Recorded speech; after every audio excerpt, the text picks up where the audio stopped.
Now it's time for Pound AtL.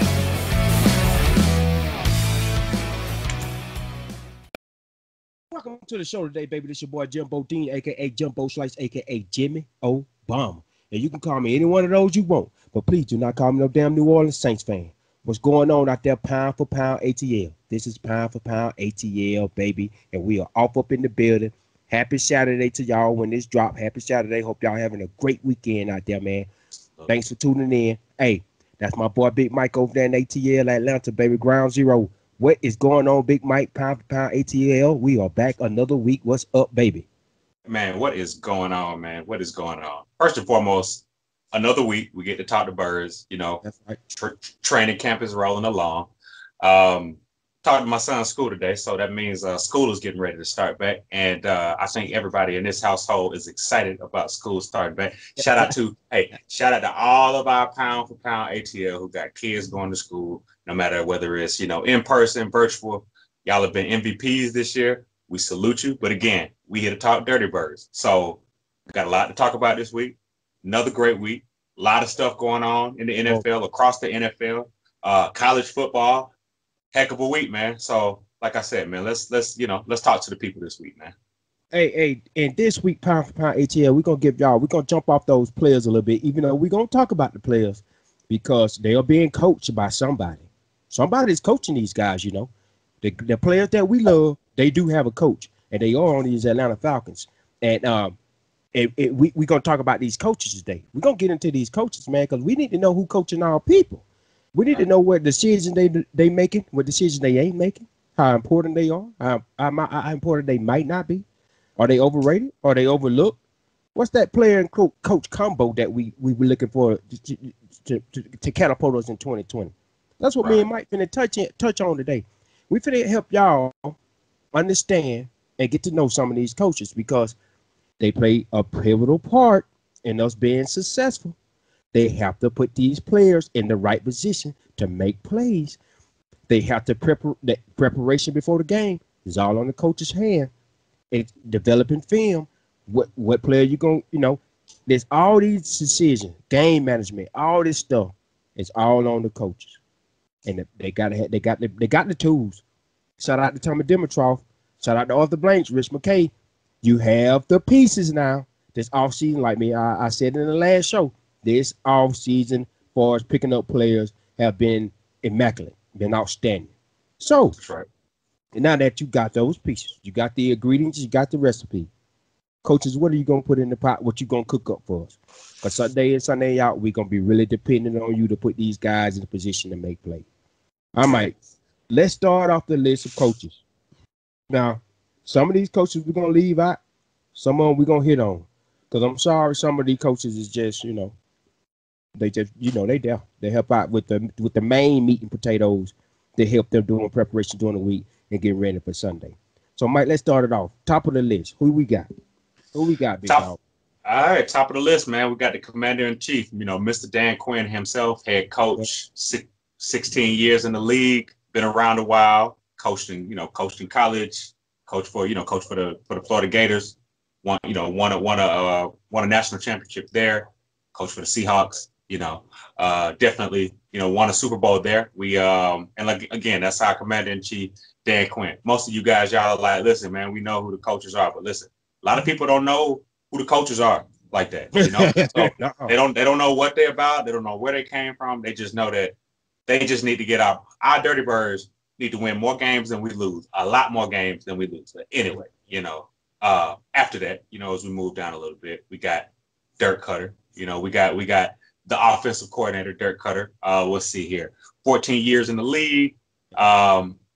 Again, on his second tour of duty with the Atlanta Falcons. Has a lot of coaching experience. And again, one thing we know about Dirk Cutter, man, is that Dirk Cutter definitely understands how football needs to be played, man, to be honest with you. If you look at his track record, he's definitely won a lot of football games as a head coach, as an offensive coordinator. And again, he's our offensive coordinator. And defensive coordinator, we got Mr. Raheem Morris. We'll touch on him a little bit later because I'm really a fan of Raheem Morris as our defensive coordinator. I think that, hopefully this is his last position before he takes, the head coaching crown. But at the end of the day, hey, we're not here to talk about Raheem Morris's future. As of today, he is our defensive coordinator, and I'm glad to have him. Now the next couple guys, I'm gonna let Jimbo touch on these guys. I'll let you go on these guys because one of these guys, I definitely think that he's played much more of a crucial role on the Falcons defense that we don't talk a lot about. But again, I'm gonna let Jimmy touch on who that guy is, and I'm gonna let him touch on a couple more head coaches. Right. The next guy we're gonna talk about is Mr. Bob Sutton himself. Came over from the Kansas City Chiefs. Now, Bob Sutton is our defensive analyst. Now, I don't know if that position was created, or I don't know how many other NFL teams got a defensive analyst on their coaching staff, but this is definitely a first for me. Bob Sutton got 20 plus years of NFL experience coaching now. This is second year going into his second year with the Atlanta Falcons. I don't know if y'all know that, but defensive analyst Bob Sutton, he don't coach. He gonna coach so long that he have coached on both sides of the ball. He don't coach on offense and on defense. A little skeptical to me. He's on defense with us now, but if you're gonna be one of my coaching staff, I want you to be on one side of the ball almost your whole career. But to go from both sides of the ball, and that's no knock on Raheem Morris, because Raheem Morris is doing a great job. Raheem Morris do a great job no matter where you go. But 20 years experience, kind of old school. I kind of want a mainstay, and that's on defense. But I mean, he been his position. And y'all listen to this Pound AtL, because y'all finna get to know Mr. Bob Sutton. Go Google his picture and see how he look if you want to. That's all up to you. But he do game management and strategy. That's what Bob Sutton. That's what that defensive analyst position held. Game management and strategy. That is crucial. Man, that is crucial. He also assists the defensive staff with weekly game preparations. Now, I don't know if y'all know how crucial that is, because we say this in football. If y'all don't play it, y'all know. Monday or Tuesday through Thursday is where the game is won. It's where the game is actually won at. But the actual game is played on Sunday. So this is Bob Sutton forte. Tuesday through Thursday is Bob Sutton might be the number one guy in the building. Not even Dan Quinn when it comes to getting ready to play a game on Sunday. If you the game manager and you strategize for that Sunday game and you do weekly game preparation, what you think, Mike? Don't that what that sound like? Yeah. Which Right. may worry me just a tad bit, because head coach, you're not doing this. This is not what you're supposed to be doing. Or so if he assisting every defensive staff during the whole week for game preparation, what Raheem Morris, Jeff Albrecht, we're gonna get on Jeff Albrecht soon. So you doing all this for these guys for Sunday? So these guys are not making their own strategy. They're not making their own game management plan. They're not doing their own preparation during the week. It's all up to Bob. You got to report to Bob Sutton on how to do that. That worries me a little bit, Mike. And I'm going to tell you why. Because if you can't do what you want to do during the week to get your guys ready for Sunday, when Sunday comes, you're going to be trying to stick to something that you don't want to do. Come on now. I'm preaching to the choir. Mm-hmm. If you got to stick to Bob Sutton's strategy and management and preparation on Sunday, it's going to be hard to change stuff. It's going to be hard to coach. It's going to be hard to be yourself. Maybe that last 8 games of last year, Bob Sutton probably wasn't the defensive analyst. And if he was, they alternated on how they did that. I'm pretty sure Raheem Morris and Albrecht alternated how they stuck to Bob Sutton's strategy, preparation, and management, which kind of changed the game. Now, preparation. You say, Jimmy, what coach would coach and can't prep for their own Sunday game? Well, obviously the Atlanta Falcons are doing it. They got Bob Sutton. Now, I wish I knew I could talk to Bob Sutton and see exactly what he do, but this is kind of terrible to me. But that's enough on Bob Sutton. I'll get back to him later. Next, we got Dave Brock, the wide receiver coach. Dave Brock, look at Dave Brock. It must feel real good to just sit there and watch the best do their thing, because there ain't really too much And I ain't knocking you. I ain't knocking you, Dave, bro. I ain't knocking. But you got one of the best wide receivers in the NFL and one of the best wide receivers in NFL history. Let me get that straight. And then you got one of the best wide receivers in the NFL. And that's the Julio Jones, one of the best in history. Cameron really is one of the best in the game. I don't know how much you got to do, Mr. Coach Brock. Hey, Coach Brock, well, how much you got to do? Either way it go. All right. On to the next one. Got Greg Knapp, the quarterback coach.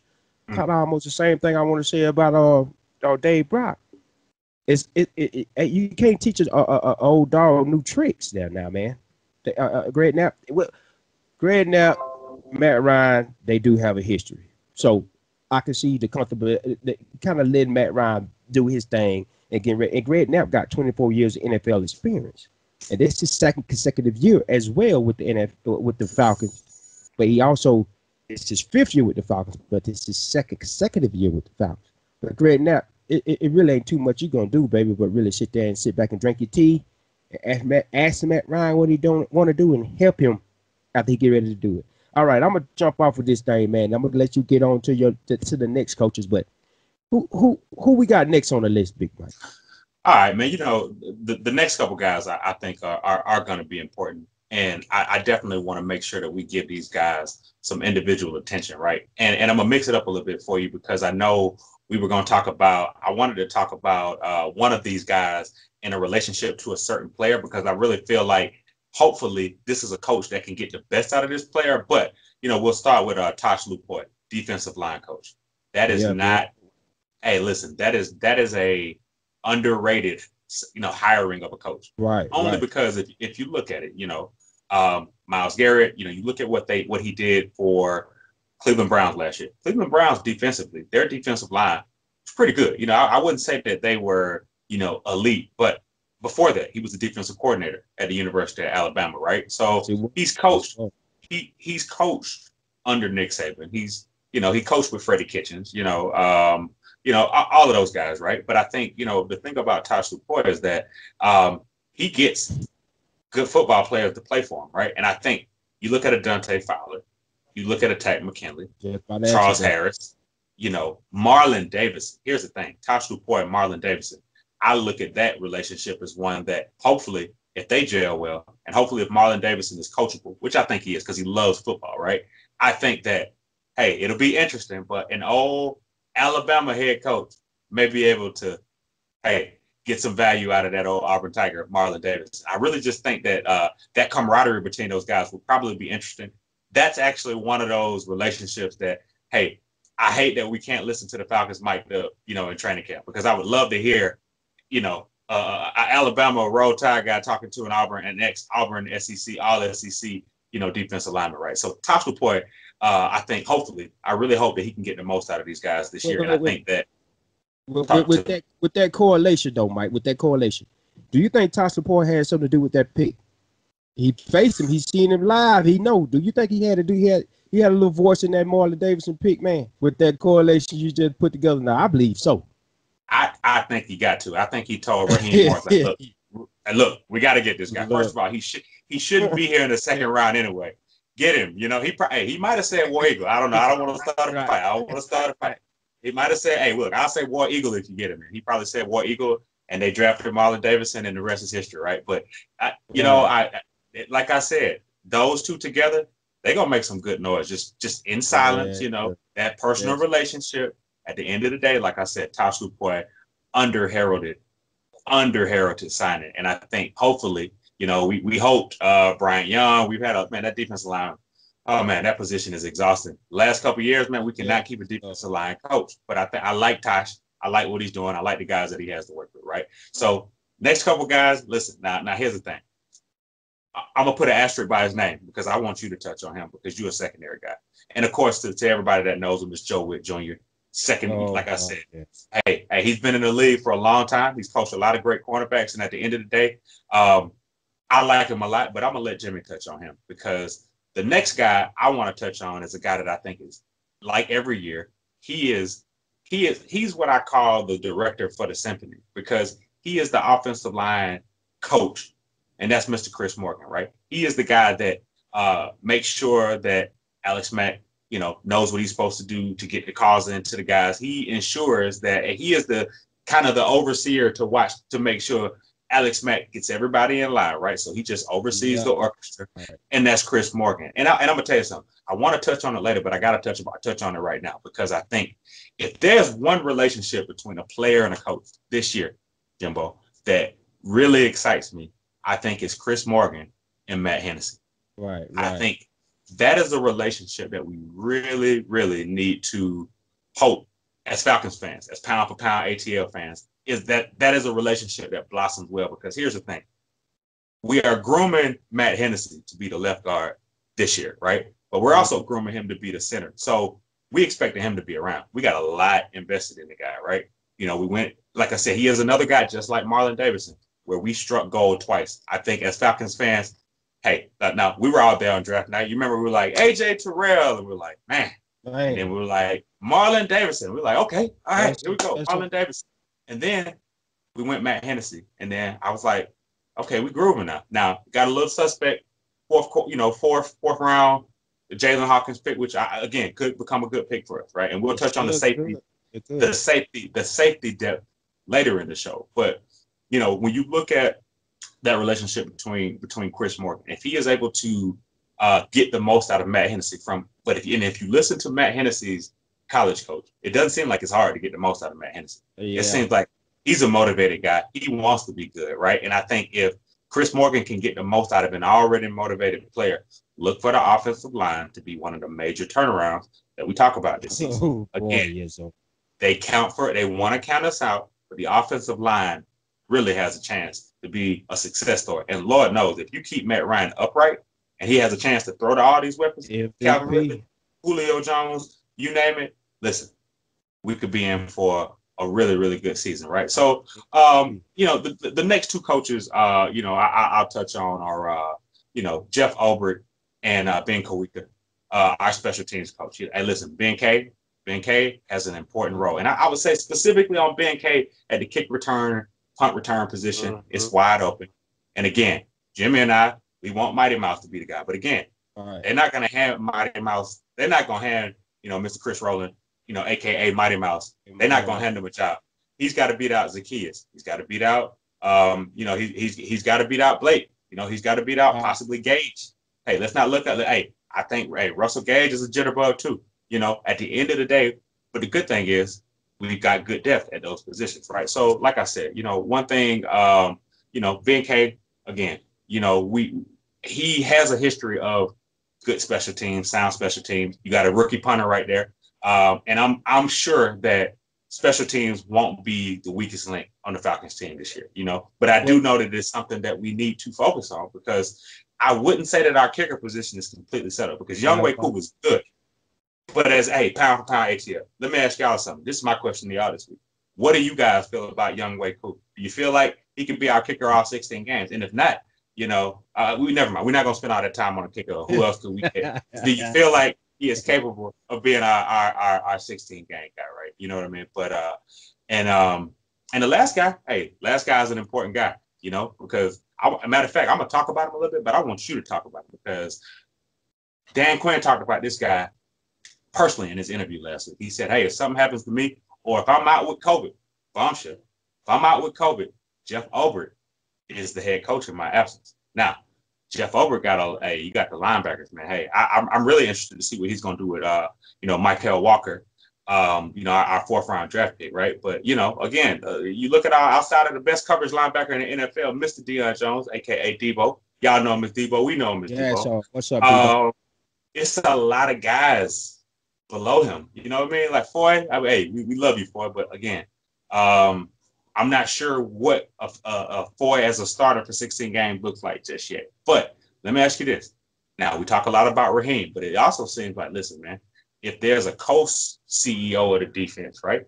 It's like you look at the executive structure and you see that other kind of co-executive with Raheem Morris. It's like, how important of a role do you think, Jeff Ulbrich plays to this team? And what do you see him? Where do you see him? What do you see him doing with the linebackers and his impact on this team and all that good stuff? So, I mean, Jeff Ulbrich is don't get it twisted, pound for pound ATL.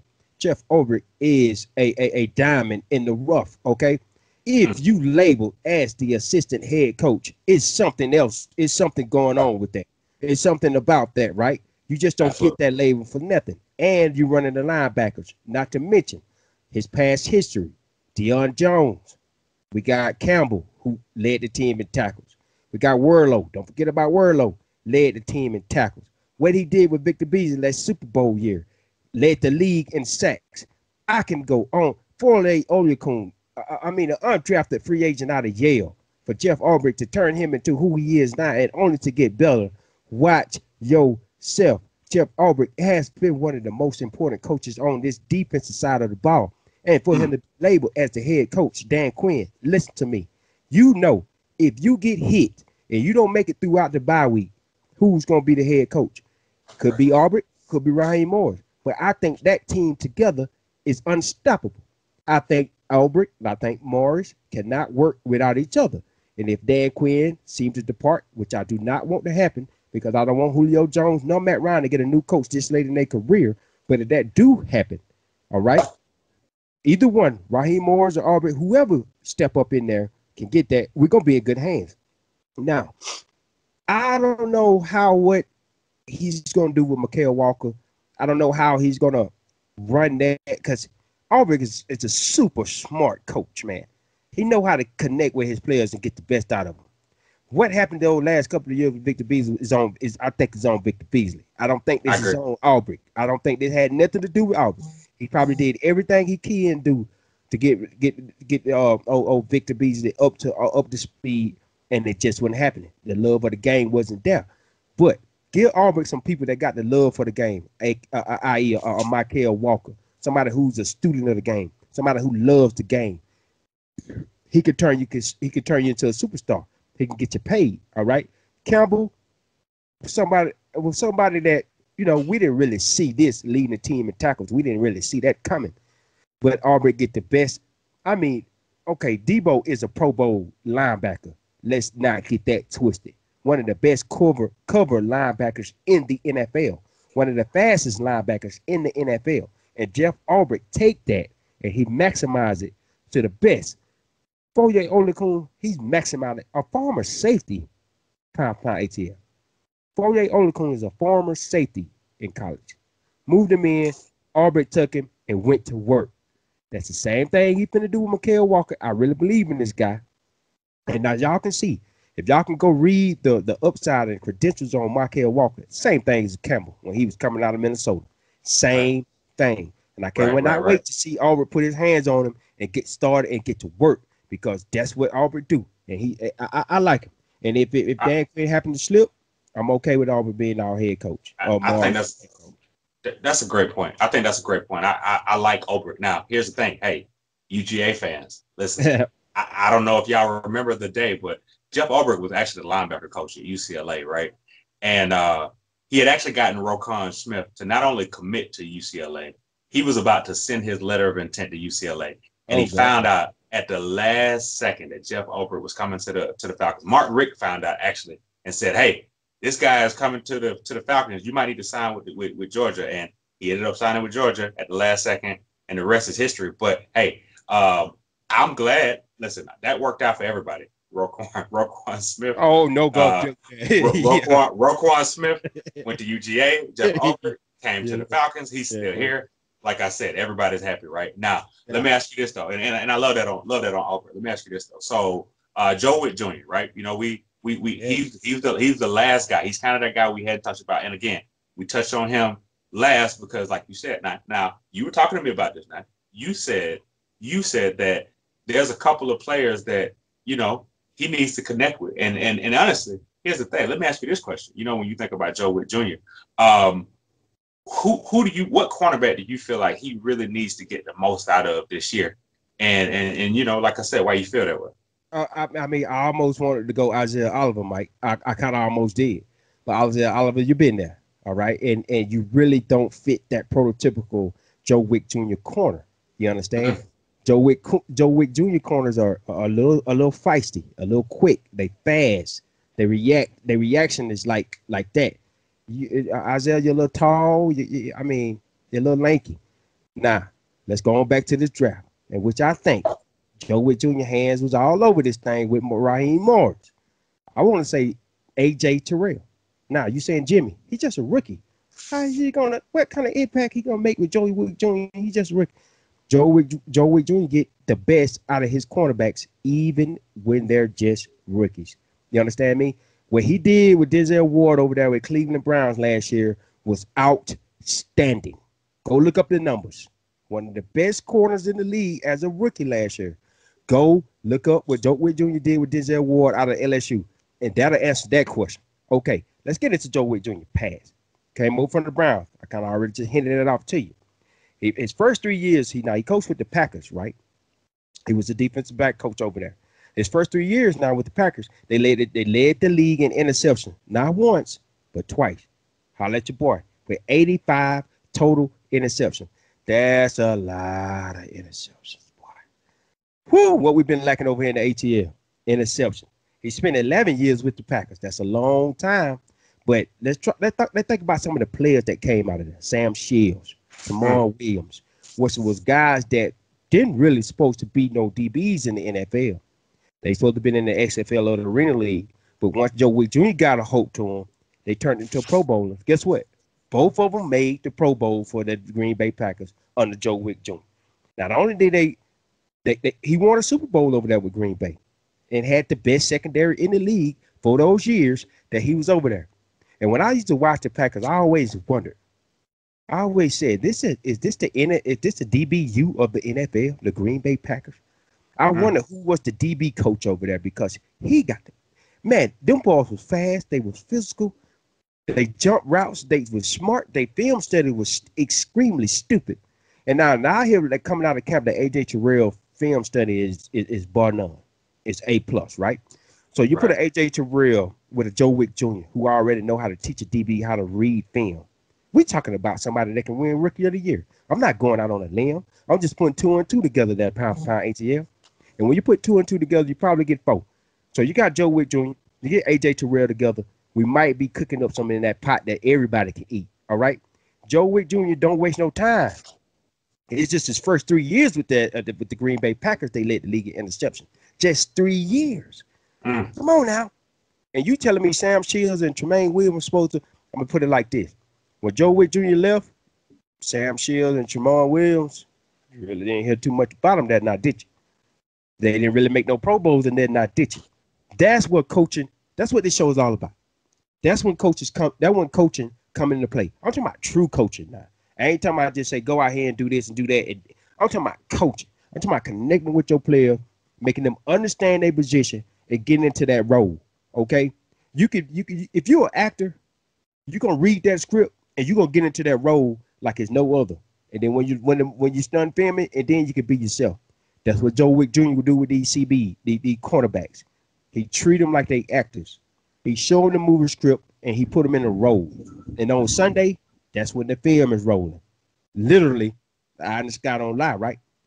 Joe Witt Jr. is gonna do some things now. With the Browns, he had a top 10 defense, secondary against the pass. They only allowed 216.9 yards, which was 7th in the NFL. Tell me when the last time the Atlanta Falcons did that. True front. Tell me the last time they did that. Yeah. In 2016, they only allowed 216.9 yards passing a game. 7th in the NFL. The top 10, everywhere he go, Mike, he have a top 10 secondary. Every year, no matter where he go, he takes somebody and make them into nothing. So if you get an AJ Terrell with all that talent, all that want, all that go-getter type mentality, and you put him with a Joe Witt Jr., all hell is about to break loose. And I can go on with Joe Witt Jr. because I'm a secondary guy. Mike know it. Toby know it. JR know it. I go on and on about Joe Witt Jr., AJ Terrell. Now, what's going to be interesting is how he treat Isaiah Oliver. Because he's going to love a Kendall Sheffield. That's his prototypical corner. He's going to love a Kendall Sheffield. You hear me? He's going to love to work with that guy. That's going to be beautiful. Let me just say this. Isaiah Oliver, you better learn how to play with a Joe Witt Jr. and you better learn how to get it right ASAP. So I'm going to ask you something real quick, Mike. We kind of did the player-coach combo, right? Which one of these coaches is going to be the most important coach on this coaching staff going into 2020? Which one you think is the most important one out of all these people with a name? Who's the most important one going into 2020? I mean, they really got to get it together. Okay, so I put it to you like this: hey, you just touched on him, and we're gonna stay on him. It's Joe Witt Jr.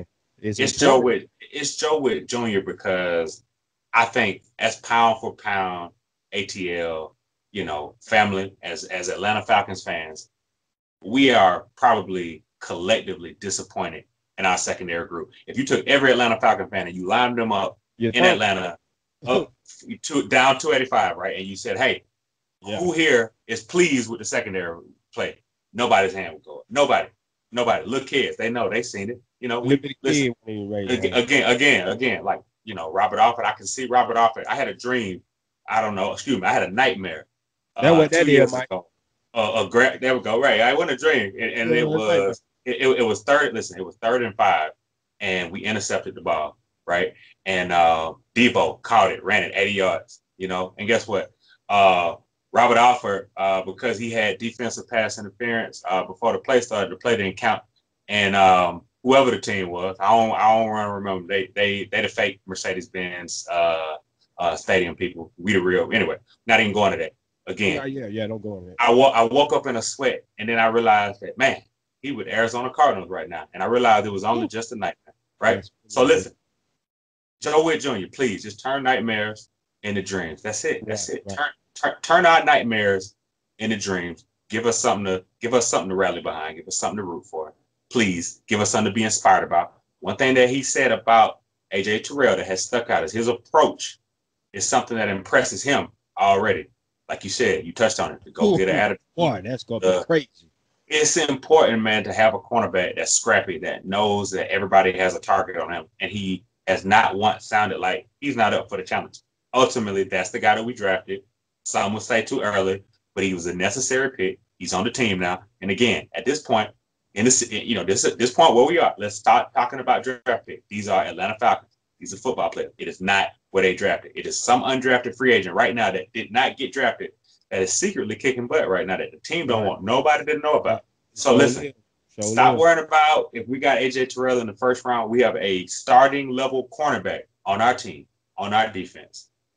That's gonna make some things happen for us. And I think I look forward to seeing how he continues to develop and to see AJ Terrell grow, because I do believe that he possesses the necessary swagger to be a top 5, top 10 cornerback somewhere down the line. Be honest with you. And I have to agree with you, Mike, because AJ Terrell is a prototypical Joe Witt Jr. corner, man. Y'all gotta understand this stuff, man. Go back and look in his history. This is the type of guy that he liked, and boy, he turned him into Pro Bowlers. I already gave y'all 2 of them, Sam Shields and Tremont Williams, that they had no business being in no Pro Bowl. It is what it is. Let's move on, Mike. Now, I'm gonna ask this question. I'm gonna answer it first, and I'm gonna drop it off to you because this is kind of a good one too. Now, which one of these coaches on this list you think is overlooked? Which one you think we underrated? Which one you think that we really don't need to pay we really not paying attention to, but play a pivotal role in us being successful in 2020 and going forward? I'm gonna jump on my one guy that I think play a pivotal role, but it just overlooked. Nobody don't talk about him. He don't do no interviews. You don't even know how he look. But Arthur Blank pays him a good amount of money to be on this team, and Dan Quinn have assigned him to a specific role, and this role is crucial. This role is something that Dan Quinn don't have to think about. He can just get on the headset and say, "Hey, man, what should I do right here, right now? Or what should I tell the players to do right here, right now?" Because the clock, timeouts, and we all know Dan Quinn got problems with how to use them timeouts.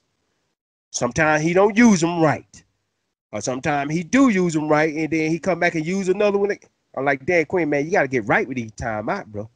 You got to know when to use this timeout before the two-minute warning or after the 2-minute warning. You got to know how to save them for the. Come on, brother. But don't worry about that. Dan Quinn ain't got to worry about that no more. We don't hire somebody, a coach that is on this coaching staff right now. Pound ATL. Go look it up. This is Will Herringer. Remember that name? Old Herringer, Mr. Will himself. He's the game management coordinator. Well, you saying, well, Jimmy, what Bob Sutton do? Oh God, look at here, man. I'm bringing Bob Sutton back up. Do this guy have to talk to Bob Sutton too? Bob Sutton, what are you doing over there, man? And I'm not being negative. I'm not trying to throw you under the bus or none of that. But what you doing now? Because Will Herringer is the game management coordinator. This is his second season. Going into his second season with Atlanta. We just hired him last year. Now, if we had a Will Herringer in the Super Bowl, I'm gonna stop right there. All right, let's go.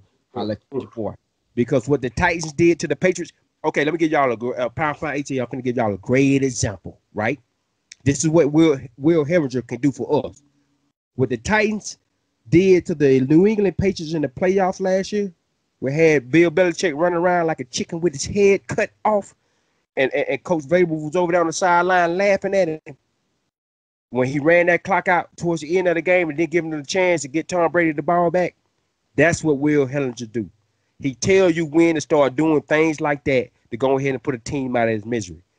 Whoever the game management the coordinator over there for the Titans, which I think is Verbal, who learned from Bill Belichick, which Bill Belichick is the #1 game management coordinator coach. He just happened to be a head coach, but I think he's the #1 game management coordinator in the league. But this time, another game management coordinator outsmarted Bill Belichick, and Bill Belichick lost. Guarantee he won't let that happen again.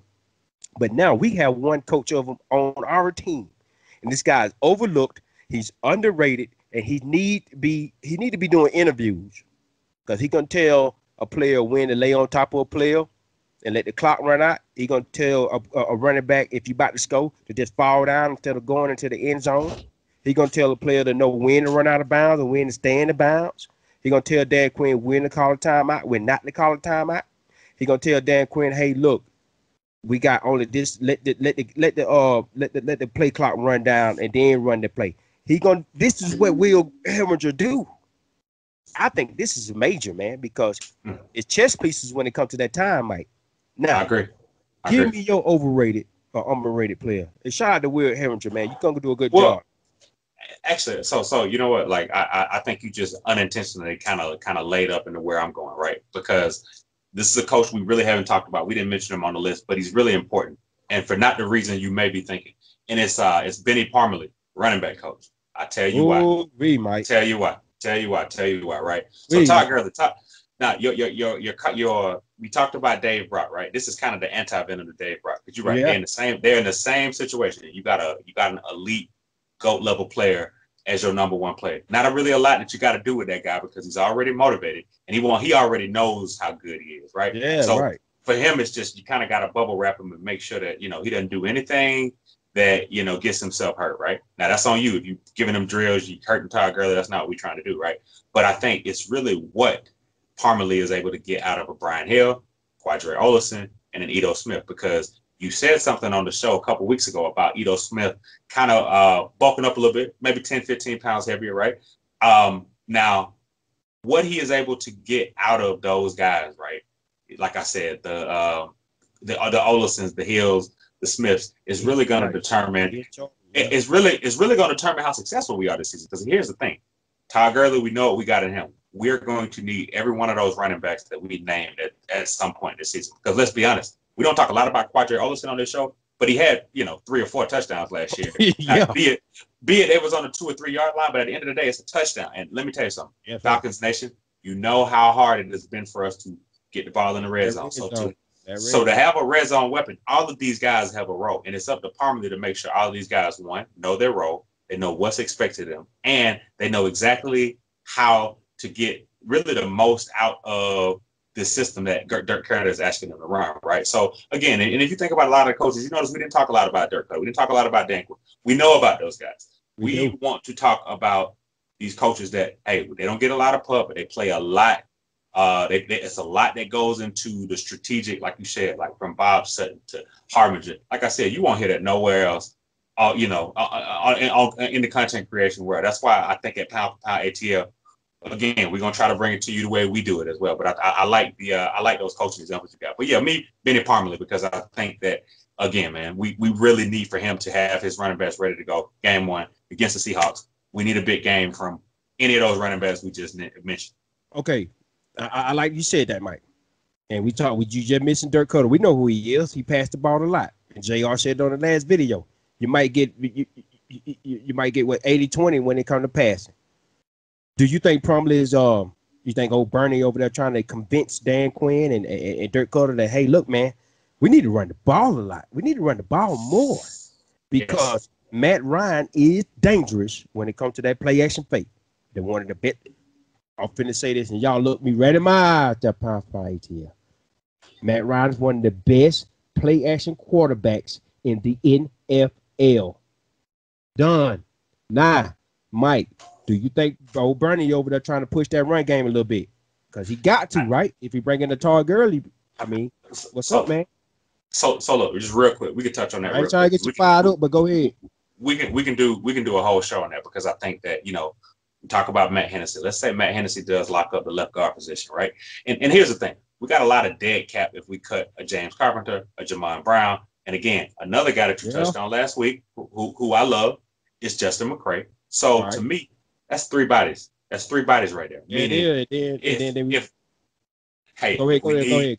If we need an extra swing tackle, if we need that big hefty tight end, one of those guys can suit up and do that. Because at the end of the day, sometimes we need bodies, especially on the goal line. Can you imagine Jamon Brown, Carpenter, Matthews, Hennessy, and then let's talk, man, hot off the press, Luke Stocker, who I thought was right.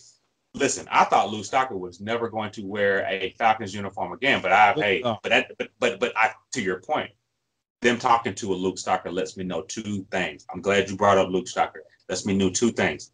Jared Pinkney may be more of a practice squad guy, right? Mm-hmm. With Luke Stocker, he has actually caught receiving touchdowns in the NFL. Kari Lee, I looked at his stats.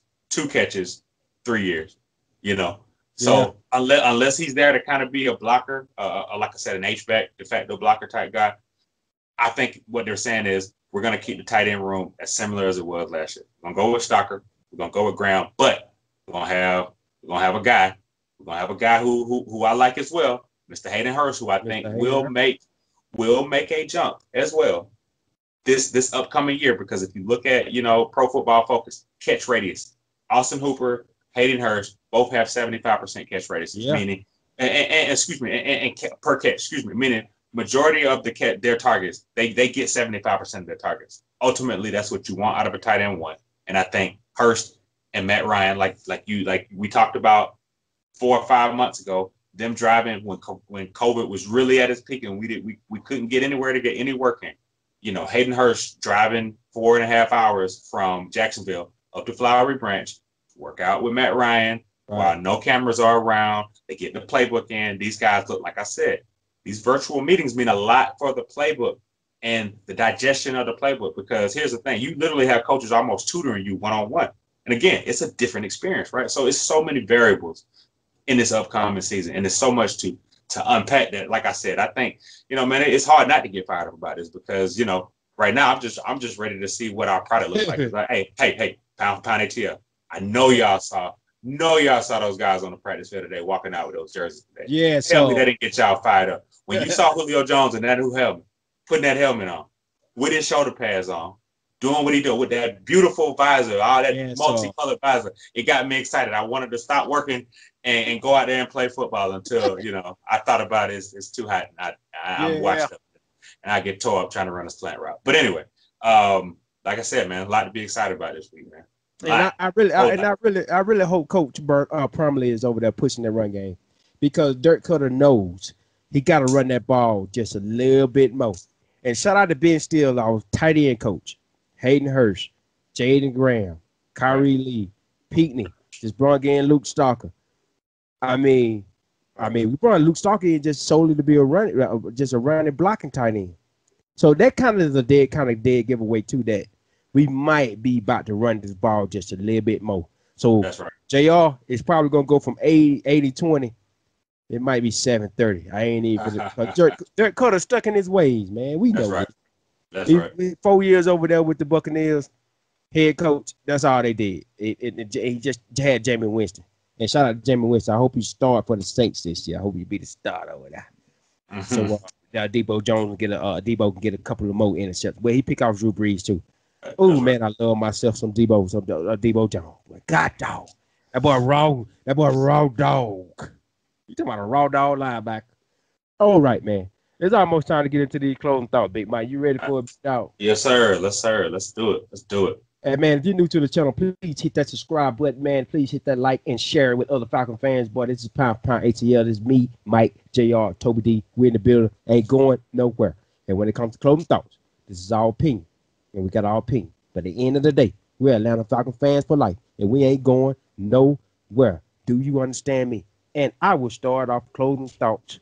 And it's going to be on Mr. Bob Sutton himself. Now, y'all done heard about Bob Sutton, man. Mike done touched on him in this show. Now, y'all done heard about him. So y'all know who he is, right? Y'all know who our coaches is, right? Bob Sutton is one of them. Hey, look at Bob Sutton. I don't want to say the game done pass you by. But whatever you did in the first half of that season, it kind of it put us behind the 8-ball. It painted us into the corner, and Raheem Morris and Jeff Aubrey had to come in here and save us.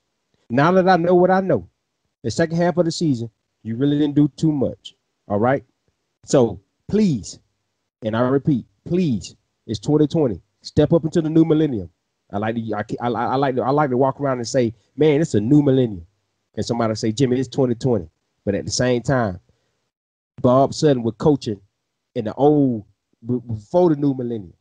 What I want Bob Sutton to do is to step up into the times, because the times are new, the NFL has changed, and you need to get with the program. And you got to understand, with you having that much, those many years of NFL experience, people are going to listen to you first. And they're going to put your points and your views up first. And then they got to try to stick to that script come Sunday. What I think happened was Raheem Morris and Jeff Aubrey said, look here, we got to do the preparation through the week. That way we can coach on Sunday. That way we can win. Now, I ain't saying Bob Sutton is the bad guy. I'm not saying we can't use that NFL encyclopedia that he has, because with those many years, 20 plus years of NFL coaching, kind of want to have that around because there ain't nothing he haven't seen. But Bob Sutton, do not be stuck in your ways. Step back. Let these young boys handle their business, because Aubrey, Dan Quinn, Raheem Morris, they're young head coaches at Pound AtL, and we need to understand that. And Bob Sutton, words carry weight. So Bob Sutton, just step back a little bit. Give us a little nuances of the game. Do your due diligence to keep us in the game, but do not make your words stick when it comes Sunday. Don't be stubborn and let them boys change what they got to change, and help them, not tell them, help them with preparation during the week. All right? I like you, Bob Sutton, but this ain't Kansas City. All right? You ain't in Kansas City no more. What's up? That's my closing thoughts. Big Mike, what's happening? Yeah, man. Like I said, my closing thoughts is brief, man, because I think it's around the safety group. To be honest with you, like I said, I don't know if you guys noticed. Hey, if you look real quick, you would have noticed we re-signed J.J. Wilcox, right? Got a Keanu O'Neal, got a Casey, got a Niesman. You know, we got Allen. A lot of safeties there, guys, and that's a good problem to have too, because as we talk about the cornerbacks, we got to talk about the safeties as well, because let me tell you something. Outside of KZ, Allen, we've seen a lot of poor safety play over the years. I mean, and Neil getting hurt. You know, Neil can't help getting hurt. But behind Neil, there was always no depth. Here's the thing. I really hope that, you know, J.J. Wilcox, he comes back somewhat functional, right? Somewhat functional, man, because J.J. Wilcox was actually really good covering. You know, I think if J.J. Wilcox come back off of the ACL and still able to cover, he gives us even more versatility. Again, to talk about what Toby D was talking about the other day, we use a lot more. We can be in a lot more big nickel, a lot more dime. Yes. Again, because what we said, we're optimal when we've got a KZ on the field, we've got an Allen on the field, we've got a Neal on the field. You know, we got our Sheffields of the world, maybe an Oliver, just depending on how he grows through training camp. Terrell. It's a lot of talent, man. A lot of talent. And we want to make sure the best players are on the field, because, again, man, the NFL is about matchups. And I think ultimately our safety depth is another thing that we don't talk about a lot that may help us later on as, you know, as we get into the kind of the crux of the season or whatever. But again, man, I like what we're doing. I like the way Raheem Morris is just cherry picking players, continuing to build his defense to his vision. This has got Raheem Morris written all over it. It looks like Raheem Morris's defense. And again, shout out to the safety depth. Hope we keep it that way. Let's stay healthy. And again, that's my closing thoughts this week, man. I'm looking forward to this. I can't wait to the season, man. Well, I cannot wait. But I'm about to get excited, man. And Chad Walker, safety coach, man, you got a lot to deal with. So good luck to you, and I hope you be able to make the right decision to put these Falcons, these 2020 Falcons into the Super Bowl playoffs, something, winning season, something. Give me something, okay? Hey, if you're new to the channel, man, I done said it before, please subscribe, like, share, all that good stuff. You can catch me on Twitter at Jimmy Obama, at Jimmy Obama. I'm always around. I'll retweet a Falcon tweet. The Atlanta Falcons put something out, I'll retweet that thing in a heartbeat. You heard me? Because I love it. I'm getting fired up. We about 31 days away from opening day. Seattle Seahawks, watch yourself because it's going this down. Here we come, and we ain't going nowhere. Catch Mike at Mike Dub. That's at Mike _Dub, the MIKE_Dub. Catch him at it. And like he always says, man, if he don't follow back, then let him know. Y'all got to hold him up to that. Don't let him get away with that. Okay, run it. At me. Okay. Hey, shout out to JR. Shout out to Toby D. This Pound for Pound, Down on the Sports, which is our other channel over there, our sister channel over there, Down on the Sports. Go over there, like, share, subscribe as well. Comment. We dropping Atlanta Falcons, Hawks, Braves, Atlanta United. Mike is the guru when it comes to Atlanta United. Mike dropping that, all that good stuff, man. Hey, this has been good. This collaboration is beautiful. It's feeling good. And one of these days, not one of these days, this upcoming Tuesday, it's going to be a live stream. All four of us together. That's right. Get yourself ready. Dog. This is about to be smooth, fun, and easy. Because we're talking about something we love to do. We're talking about the Atlanta Falcons. Somebody we love. We're talking about that. So we'll see y'all next Saturday. Every Saturday, me and Mike is on here at on Pound for Pound at 7 p.m. Eastern. Me and Mike on Pound for Pound ATL all the time. Catch us. We'll see y'all next weekend. Have fun. Be safe. And wear your mask. Because football season needs to start. All right? And we'll catch y'all next week. Adios, baby. Peace. Y'all